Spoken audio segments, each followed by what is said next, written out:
Welcome to our channel. आज का कहानी शुरू करने से पहले जल्दी से बेल आइकन को दबाकर हमारे चैनल को सब्सक्राइब कर दीजिए और नए नए कहानी देखने का मजा लीजिए।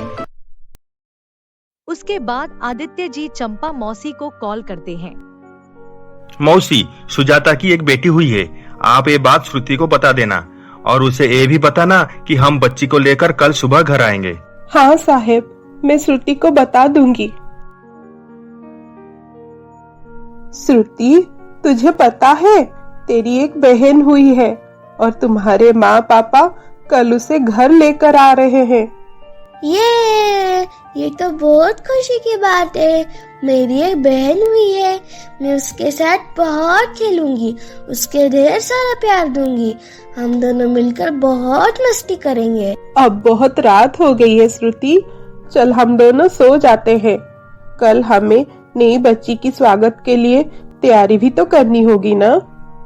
हाँ दादी, आप सही बोल रहे हैं, हमें बहुत सारी तैयारी करनी होगी। चलिए अभी सो जाते हैं। उसके अगले दिन श्रुति और चंपा मौसी मिलकर बच्ची की स्वागत के लिए घर सजाते हैं। करीब 11 बजे की आसपास आदित्य जी सुजाता और बच्ची को लेकर घर पहुंचते हैं। बच्ची को देखकर श्रुति बहुत खुश हो जाती है। चंपा मौसी बच्ची को तिलक लगाकर उसकी स्वागत करते हैं। माँ, आप कैसी हो? मैं ठीक हूँ। माँ, मुझे मेरी बहन को दिखाइए ना। श्रुति, बच्ची अब सो रही है, उठने के बाद तुम उसे देख लेना।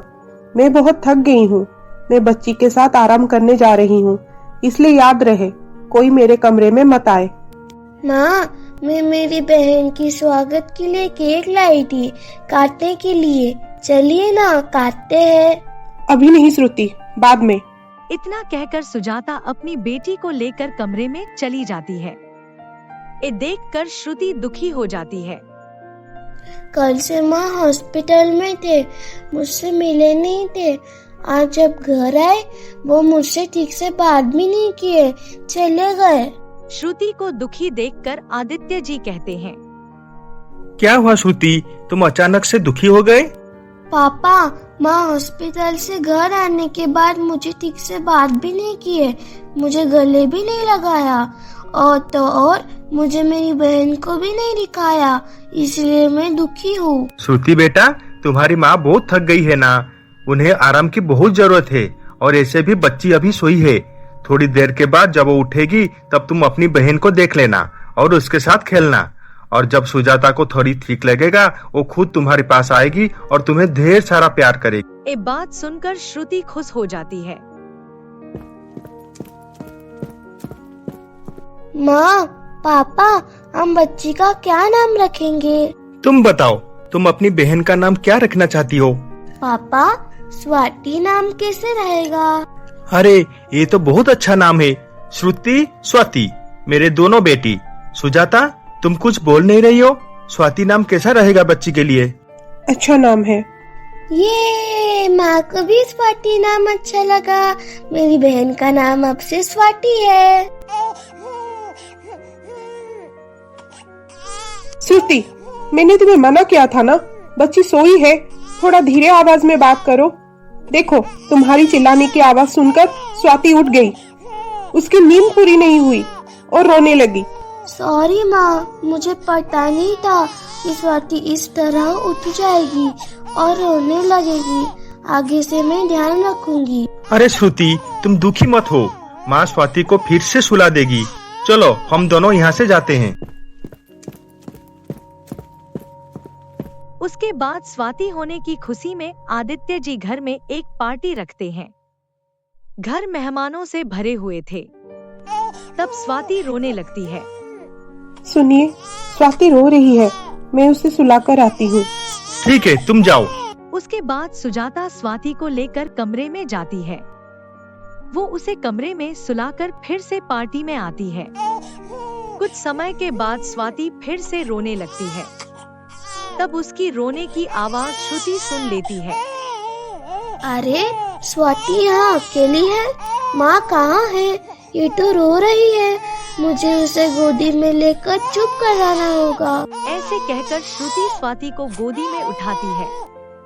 तब सुजाता वहाँ आ जाती है। श्रुति, मैंने तुमसे कहा था ना, स्वाति को गोदी में मत लेना, वो छोटी है। तुम उसे क्यों उठाई? तुम्हें एक बार में बात समझ में नहीं आती? मैंने बहुत मुश्किल से उसे सुला कर गई थी और तुमने उसे नींद से उठा दिया। नहीं माँ, मैंने स्वाति को नींद से नहीं उठाया। चुप करो, ज्यादा लाड प्यार की वजह से तुम अब मुझसे झूठ बोलने लगी हो। क्या हुआ सुजाता, तुम श्रुति के ऊपर चिल्ला क्यों रही हो?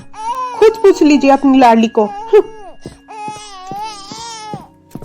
क्या हुआ बेटा, तुमने क्या किया जो माँ इतना गुस्सा हो रही है? मैंने कुछ नहीं किया पापा। मैं जब अपने कमरे में जा रही थी तब स्वाति रो रही थी। मैं उसे चुप कराने के लिए उसे गोदी में लिया था, लेकिन माँ समझी कि मैं स्वाति को नींद से उठाई, इसलिए वो रोई। इसकी वजह से माँ मुझ पर गुस्सा कर रही थी।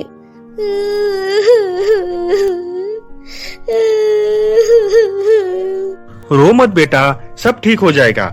मैं माँ को समझाऊंगा। अब चल, आज पापा तुझे सुलाएंगे।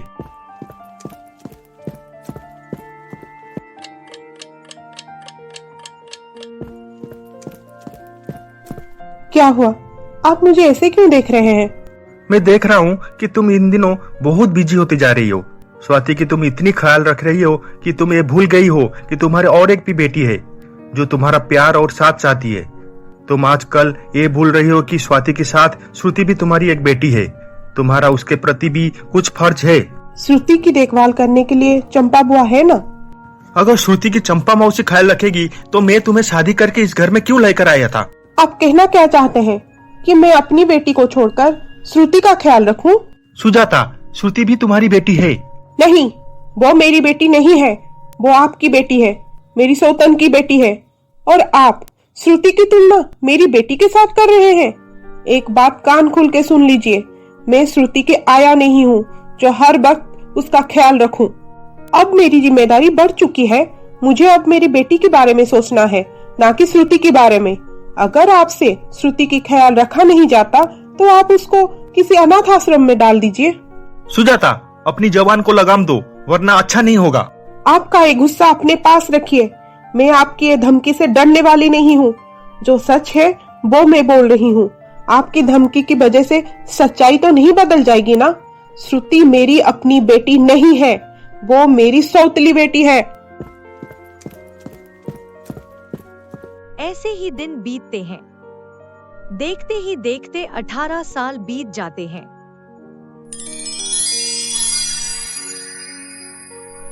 आज इस सिंगिंग कंपटीशन की विनर है miss Shruti Thakur. Shruti, please come to the stage. नमस्ते sir. Congratulation Shruti. Thank you sir. मैं अब राजीव राय को बुलाना चाहूंगा।